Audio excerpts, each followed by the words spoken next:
Baahubali series తర్వాత Tollywood market భారీగా పెరిగిపోగా stars అందరూ కూడా పాన్ ఇండియా మూవీస్ నే ఎక్కువగా చేస్తూ వస్తూ ఉన్నారు. దాంతో పాన్ ఇండియా మూవీస్ బిజినెస్ లు భారీ లెవెల్లో జరుగుతూ ఉంటే రీజనల్ మూవీస్ బిజినెస్ లు రోజు రోజుకు తగ్గిపోతూ ఉండగా పాన్ ఇండియా మూవీస్ బిజినెస్ లు మాత్రం రికార్డులను క్రియేట్ చేస్తూ ఉన్నాయి. 2 ఏళ్ల క్రితం వచ్చిన ఆర్ఆర్ఆర్ మూవీ టాలీవుడ్ చరిత్రలోనే all time highest pre release business ను సొంతం చేసుకుంది. ఇప్పుడు ఆ బిజినెస్ తర్వాత 2వ ప్లేస్ లో నిలిచే విధంగా రెబల్ స్టార్ ప్రభాస్ నటించిన లేటెస్ట్ మూవీ కల్కి మూవీ సంచలన బిజినెస్ ను అందుకుంది. కొన్ని ఏరియాల్లో సినిమా బిజినెస్ ను రివైజ్ చేయగా వరల్డ్ వైడ్ గా ఈ cinema value pre release business 370 కోట్ల మార్కును అందుకోగా టాలీవుడ్ చరిత్రలో all time top 2 biggest pre release business ను సాధించింది. ఒకసారి తెలుగు సినిమాల పరంగా హైయెస్ట్ బిజినెస్ లను అందుకున్న సినిమాలను చూసుకుంటే 10వ ప్లేస్ లో గుంటూరు కారం సినిమా 132 కోట్ల బిజినెస్ ను అందుకుంటే 9వ ప్లేస్ లో పుష్ప పార్ట్ 1 144.9 కోట్ల బిజినెస్ ను అందుకుంది.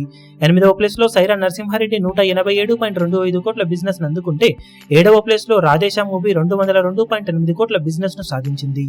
6వ ప్లేస్ లో ఆదిపురుష్ సినిమా 240 కోట్ల బిజినెస్ ను అందుకుంటే 5వ ప్లేస్ లో సాహో మూవీ 270 కోట్ల బిజినెస్ ను సాధించింది. 4వ ప్లేస్ లో సలార్ మూవీ 345 కోట్ల బిజినెస్ ను అందుకుంటే 3వ ప్లేస్ లో బాహుబలి 2 మూవీ 352 కోట్ల బిజినెస్ ను సాధించింది. 2వ ప్లేస్ లో ఇప్పుడు కల్కి మూవీ 370 కోట్ల బిజినెస్ ను అందుకుంటే ఫస్ట్ ప్లేస్ లో ఆర్ఆర్ఆర్ మూవీ 451 కోట్ల ప్రీ రిలీజ్ బిజినెస్ ను సాధించింది.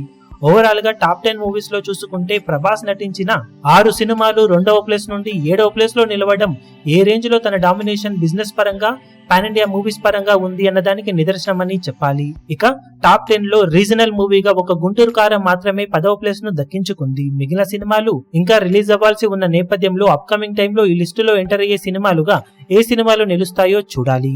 ఈ వీడియో మీకు నచ్చినట్లయితే లైక్ చేయండి, షేర్ చేయండి, ఛానల్ ను సబ్స్క్రైబ్ చేయడం మాత్రం మరవకండి. ఏ చిన్న అప్డేట్ ను మిస్ అవ్వకూడదు అనుకుంటే బెల్ ఐకాన్ ను ప్రెస్ చేయండి.